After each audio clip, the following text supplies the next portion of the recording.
नमस्कार दोस्तों, welcome to examination classes. आज हम लोग भारतीय संविधान शुरू करने जा रहे हैं यूपी पेट और यूपी कांस्टेबल के लिए। तो चलिए आज हम लोग स्टार्ट करते हैं। भारतीय संविधान का पार्ट फर्स्ट है।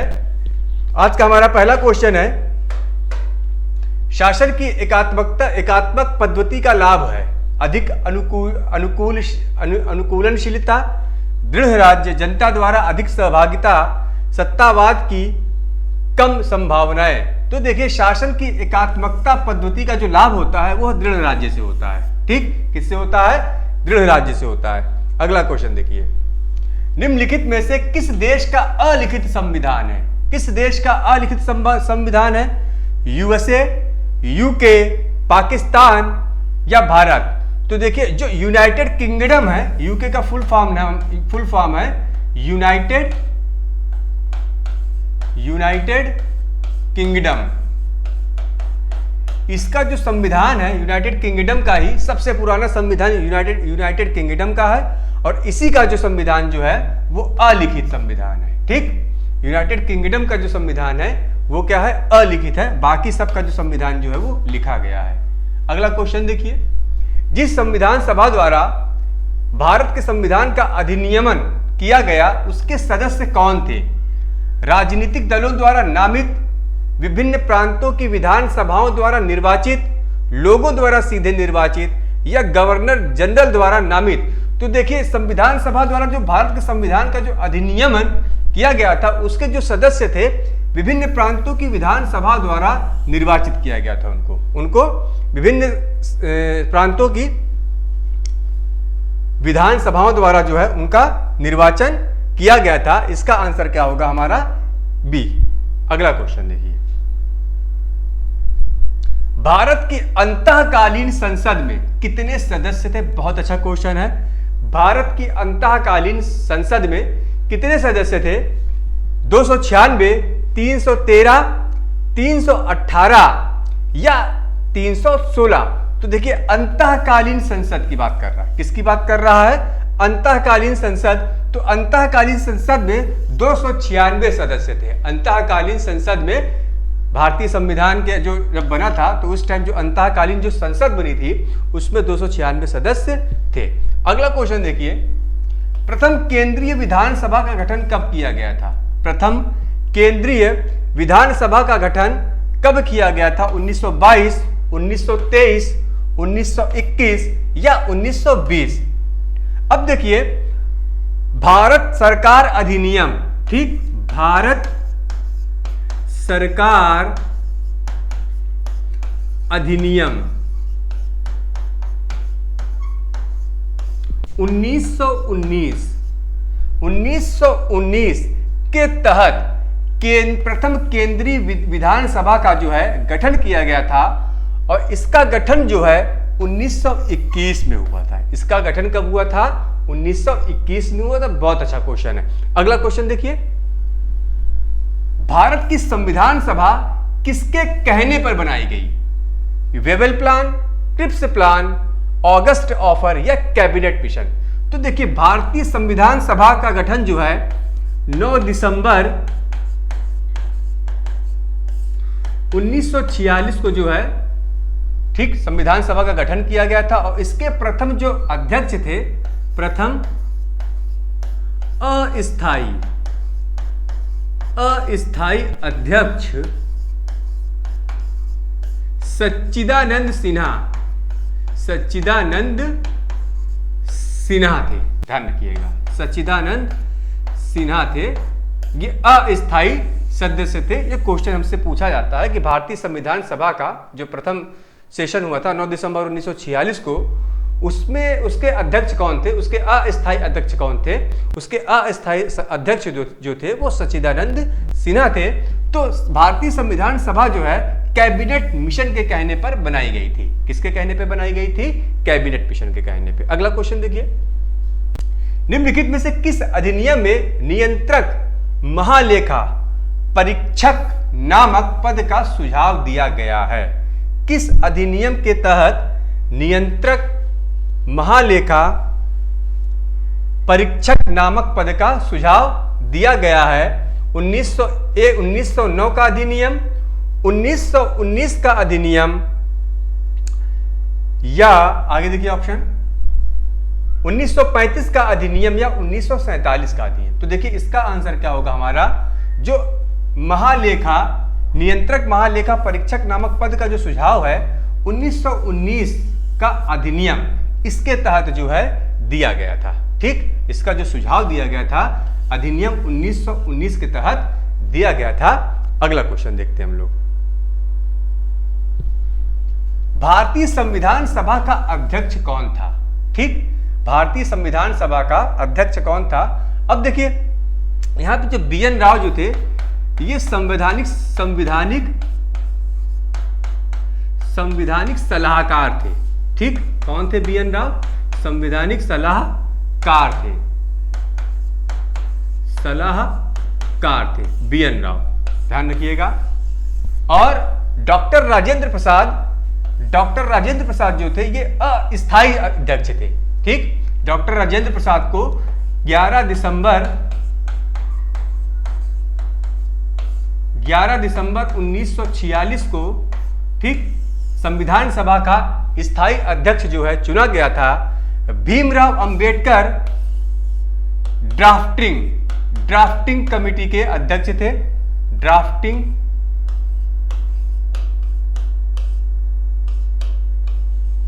कमेटी के अध्यक्ष थे, ध्यान रखिएगा। ड्राफ्टिंग कमेटी के अध्यक्ष थे भीमराव अंबेडकर।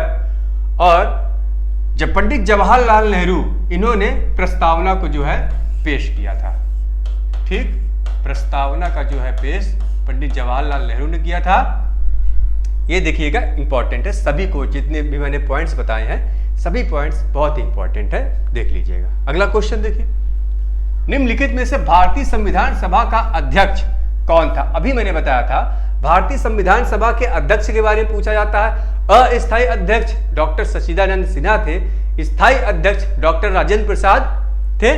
तो देखिए डॉक्टर राजेंद्र प्रसाद, जवाहरलाल नेहरू, एम.ए. जिन्ना या लाल बहादुर शास्त्री।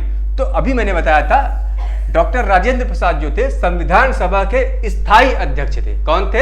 स्थायी अध्यक्ष थे। अगला क्वेश्चन,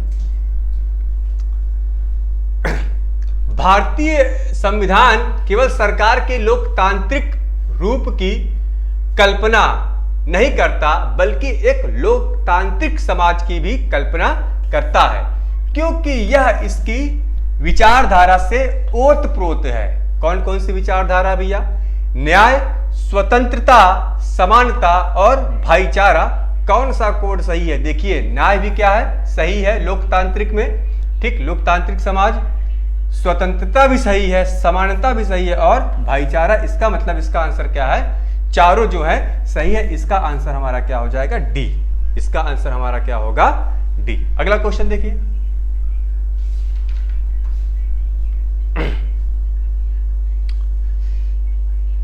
स्वातंत्र्यवाद किसका द्योतक है? स्वातंत्र्यवाद किसका द्योतक है?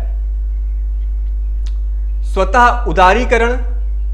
उदारीकरण, प्रवृत्ति तथा बर्ताव, सामाजिक, राजनैतिक तथा आर्थिक पहलुओं की स्वतंत्रता या धार्मिक रूढ़िवादिता। तो देखिए स्वातंत्र्यवाद जो है ये सामाजिक, राजनीतिक तथा आर्थिक पहलुओं की स्वतंत्रता से संबंधित है। ठीक, किससे संबंधित है? सामाजिक, राजनैतिक तथा आर्थिक पहलुओं की स्वतंत्रता से संबंधित है। संविधान के अंतर्गत भारतीय लोकतंत्र के आदर्शों को हम कहां देख सकते हैं? भारतीय लोकतंत्र के आदर्शों को हम कहां देख सकते हैं? प्रस्तावना में, भाग 3 में तो समानता का अधिकार, ठीक, समानता का अधिकार जो है भाग 3 में दिया गया है। भाग 4 में जो है directive principle of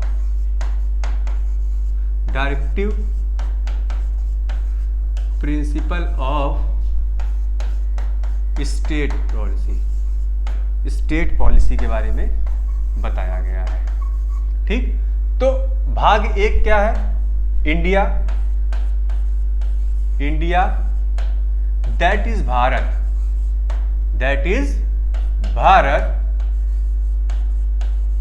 is union of state. ठीक, इज यूनियन ऑफ स्टेट। तो लोकतंत्र, भारतीय लोकतंत्र के आदर्शों को हम प्रस्तावना में देख सकते हैं। भारतीय लोकतंत्र के आदर्शों को हम प्रस्तावना में देख सकते हैं। बहुत बढ़िया क्वेश्चन है ये। अगला क्वेश्चन देखिए, संविधान की प्रस्तावना में भारत को निम्नलिखित में से किस रूप में घोषित किया गया है? ठीक, किस रूप में, प्रस्तावना को किस रूप में घोषित किया गया है? एक प्रभु सत्ता संपन्न लोकतांत्रिक गणराज्य, एक समाजवादी लोकतांत्रिक गणराज्य, एक प्रभु सत्ता संपन्न समाजवादी पंथ निरपेक्ष लोकतांत्रिक गणराज्य, या एक गणराज्य। इसका आंसर हमारा क्या होगा? सी, एक प्रभु सत्ता संपन्न समाजवादी पंथ निरपेक्ष लोकतांत्रिक गणराज्य जो है प्रस्तावना, जो है संविधान की प्रस्तावना में जो भारत को निम्नलिखित में से किस रूप में घोषित किया गया है, तो प्रस्तावना को इस रूप में जो है घोषित किया गया है। ध्यान रखिएगा, प्रस्तावना को एक प्रभु सत्ता संपन्न समाजवादी पंथ निरपेक्ष लोकतांत्रिक तथा गणराज्य के रूप में जो है घोषित किया गया है। अगला क्वेश्चन देखिए, संविधान की प्रस्तावना में भारत को कहा गया है, संविधान की प्रस्तावना में भारत को कहा गया है सर्वसत्ताधारी लोकतांत्रिक समाजवादी धर्मनिरपेक्ष गणराज्य, समाजवादी लोकतांत्रिक धर्मनिरपेक्ष गणराज्य, लोकतांत्रिक सर्वसत्ताधारी धर्मनिरपेक्ष समाजवादी गणराज्य, या सर्वसत्ताधारी समाजवादी धर्मनिरपेक्ष लोकतांत्रिक गणराज्य। इसका आंसर हमारा क्या होगा? सर्वसत्ताधारी समाजवादी धर्मनिरपेक्ष लोकतांत्रिक गणराज्य। ध्यान रखिएगा, ये हमारा आंसर इसका क्या होगा? डी। प्रस्तावना में भारत को ये कहा गया है। ठीक, अगला क्वेश्चन है, ये बहुत अच्छे क्वेश्चन है आज के। संविधान बनाते समय निम्नलिखित में से कौन सा आदर्श प्रस्तावना में शामिल नहीं था? कौन सा आदर्श प्रस्तावना, मतलब शुरू में जब संविधान बना था उसमें कौन सा इसमें से ऑप्शन है जो शुरू में संविधान जो हमारा 26 जनवरी 1950 में लागू किया गया था उसमें इसमें से कौन सा शब्द जो है जोड़ा नहीं गया था? स्वतंत्रता ये जोड़ा गया था, समता ये जोड़ा गया था, न्याय ये जोड़ा गया था, लेकिन समाजवादी जो है इसको नहीं जोड़ा गया था। इसको कब जोड़ा गया है? 42वां संशोधन। ठीक, 42वां संशोधन के बाद जो है, कब हुआ था ये 42वां संशोधन? 1976 में। इसी संशोधन के दौरान जो है समाजवादी को क्या है? जोड़ा गया था। कब जोड़ा गया था? 42वां संशोधन 1976 में जो है समाजवादी को जो है इस शब्द को जोड़ा गया था। इसके पहले जो है प्रस्तावना में यह शब्द जो है जोड़ा नहीं था। अगला क्वेश्चन, लोकप्रिय प्रभुसत्ता क्या है? लोकप्रिय प्रभुसत्ता क्या है? जनता का प्रभुत्व, जनता के प्रतिनिधि का प्रभुत्व, विधि शीर्ष का प्रभुत्व, या राज्य का प्रभुत्व? तो देखिए, लोकप्रिय प्रभुसत्ता का मतलब होता है जनता के प्रतिनिधि का प्रभुत्व, मींस जिसको जनता जो है चुनती है, जिसको जनता चुनती है उसी का जो है प्रभुत्व होता है। इसका आंसर क्या होगा? बी होगा। बहुत अगला क्वेश्चन आइए, भारत पूर्ण संप्रभु लोकतांत्रिक गणतंत्र कब बना? 26 जनवरी 1949, 26 नवंबर 1951, 26 नवंबर 1930, या 26 नवंबर 1949? इसका आंसर क्या होगा हमारा? 26 नवंबर 1949 में। ठीक, चलिए अगला क्वेश्चन, संविधान की उद्देशिका मीन्स प्रस्तावना, प्रस्तावना को ही उद्देशिका कहा जाता है, का संशोधन कितनी बार किया गया है? ठीक, संविधान की जो प्रस्तावना है उसको कितने बार, उसमें जो है कितनी बार संशोधन किया गया है? तो उसका संशोधन केवल एक बार किया गया है, 42वां संशोधन। ठीक है, 42वें संशोधन में इस प्रस्तावना में केवल एक बार संशोधन किया गया है। कब? 1976 में। कब किया गया? 1976 में। इसे 1976 में जो है समाजवाद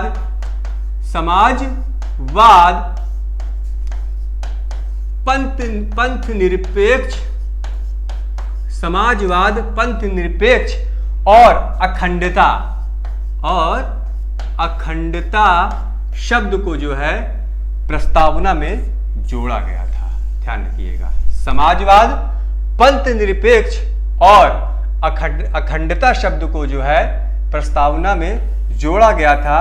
अब तक प्रस्तावना में केवल एक बार संशोधन जो है किया गया है। अगला क्वेश्चन आइए, भारतीय संविधान की प्रस्तावना में निम्नलिखित में से किस अभिव्यक्ति का प्रयोग नहीं किया गया है?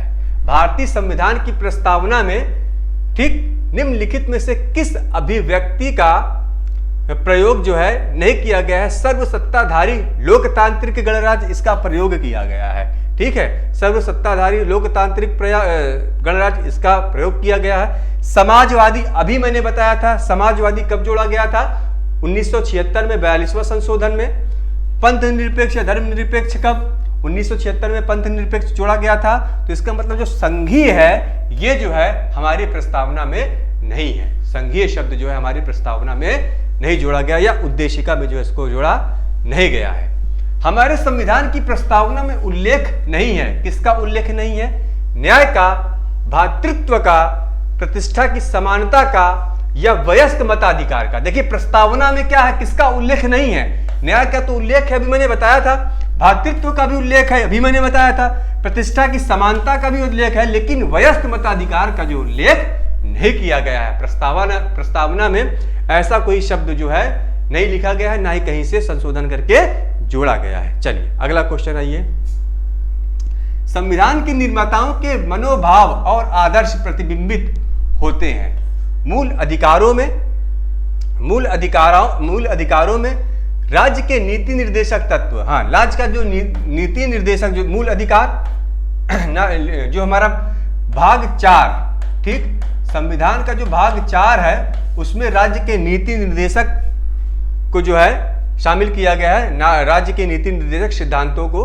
ठीक, तो मूल अधिकारों में, राज्य के नीति निर्देशक सिद्धांतों में, उद्देशिका में या मूल कर्तव्यों में।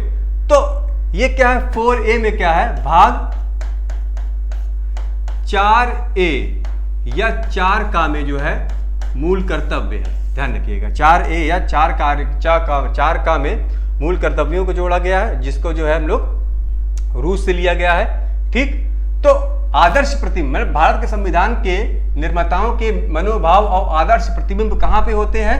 वो कहां पे? उद्देशिका में होते हैं। कहां पे होते हैं? उद्देशिका में होते हैं। इसका आंसर क्या होगा? उद्देशिका। अगला क्वेश्चन आइए, भारत के संविधान में संघीय शब्द का प्रयोग कहां पर हुआ है? प्रस्तावना में, भाग 3 में, अनुच्छेद 368 में, या संविधान में कहीं नहीं। ठीक, अब देखिए भाग 3 क्या है? हमारा जो मौलिक अधिकार है, मौलिक अधिकारों को भाग 3 में दिया गया है। ध्यान रखिएगा, मौलिक अधिकार जो है भाग 3 में दिया गया है। प्रस्तावना जो है उद्देशिका में है, अनुच्छेद 368 इसमें नहीं है।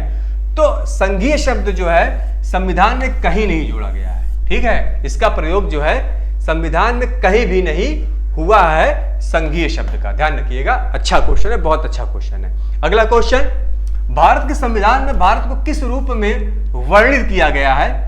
परिसंघ कल्प, एकात्मक, राज्यों का संघ, या परिसंघ।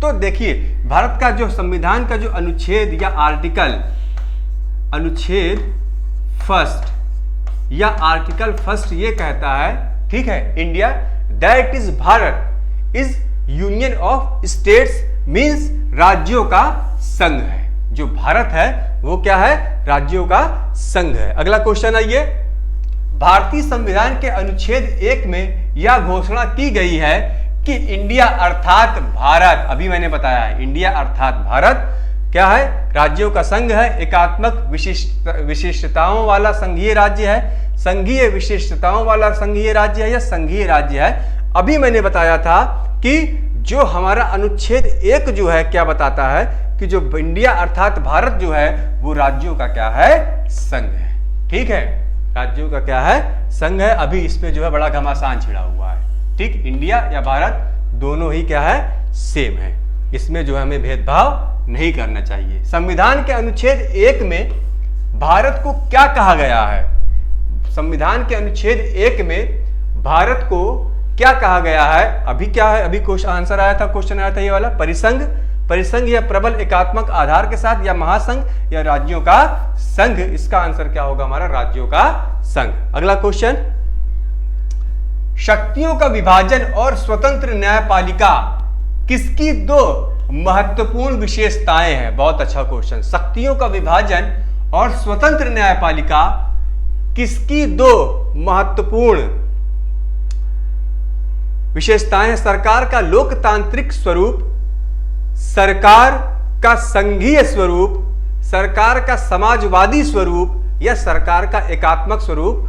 तो इसका आंसर क्या होगा हमारा? सरकार का संघीय स्वरूप। क्या होगा? सरकार का संघीय स्वरूप मीन्स शक्तियों का विभाजन और स्वतंत्रता। स्वतंत्र न्यायपालिका जो है सरकार के संघीय स्वरूप को क्या है? प्रदर्शित करता है। अगला क्वेश्चन, भारत में संघ राज्य क्षेत्रों की संख्या कितनी है? भारत में संघ राज्य यानी कि यूनियन टेरिटरी पूछ रहा है हमसे। क्या पूछ रहा है? यूनियन टेरिटरी कितने हैं? 5 हैं, 7 हैं, 9 हैं या 6 हैं? 7 यूनियन टेरिटरी जो हमारे भारत में है। ठीक, 28 राज्य और 8 union territory, sorry 8 union territory है। इसमें आंसर नहीं है, तो इसका आंसर क्या होगा? क्योंकि पुराना क्वेश्चन तो होगा कितने? 8। 28 राज्य और 8 यूनियन टेरिटरी है। ध्यान रखिएगा कितने हैं? 8 यूनियन टेरिटरी या संघीय राज्य कितने हैं? 8। अगला क्वेश्चन, भारत संघ में कितने राज्य हैं? भारत संघ में कितने राज्य हैं? 28, 27, 30 या 29? 28 राज्य हैं। भारत संघ में कितने राज्य हैं? 28 राज्य हैं। तो आज हमने क्या किया? संविधान का पहला पार्ट डिस्कस किया गया है। ऐसे ही हम लोग जो भी संविधान के जितने भी टॉपिक्स होंगे उनको पार्ट में ऐसे ही क्या करते जाएंगे? पढ़ते चले जाएंगे। और हमारा संविधान का जो है जितने भी टॉपिक्स है, जितने भी चीजें हैं, हम लोग पूरा क्या करेंगे? कवर करेंगे, ताकि जो हमारा पेपर जो है आए और उसमें अगर संविधान से क्वेश्चन आता है तो हमारा एक भी क्वेश्चन जो है ना छूटे। और ऐसे जो है कंटिन्यूटी जो हमारे क्लास में आप लोग लगे रहिए। ऐसे हम लोग क्या है वीडियो जो है उसमें डालते रहेंगे। तो प्लीज यदि आपको क्लास पसंद आती है तो इसको ज्यादा से ज्यादा शेयर करिए, सब्सक्राइब करिए और लाइक करिए, ताकि जो है हम लोगों को अंदर से और एनर्जी मिले, और जिसके साथ ही हम लोग क्या करें? अच्छी से अच्छी क्लास जो है बना के आप लोगों के सामने जो है पेश करें। Thank you.